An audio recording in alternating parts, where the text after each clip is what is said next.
শ্রীকৃষ্ণ বলেছেন, অপেক্ষাটা দীর্ঘ আমি জানি, কিন্তু তুমি কি কখনো খেয়াল করেছো যে ফল সবচেয়ে দেরিতে পাকে সেটাই সবচেয়ে মিষ্টি হয়। আমি তোমাকে কষ্ট দিচ্ছি না, আমি তোমাকে প্রস্তুত করছি। যদি আজ তুমি সেটা পেয়ে যাও যার জন্য তুমি জেদ করছো, তাহলে তুমি সেটা সামলাতে পারবে না। এই সময়ে তোমার শিকড় মজবুত করা দরকার। যখন ঝড় আসবে তখন তোমার এই দৃঢ়তায় তোমাকে বাঁচাবে। যাকে তুমি দেরি ভাবছো সেটা তোমার সঠিক সময়।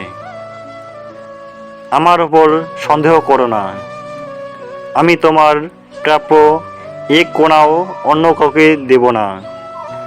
বিশ্বাসে তোমার সবচেয়ে বড় রূপাসনা। হাসো এবং শান্ত হও। হরে কৃষ্ণ, রাধে রাধে।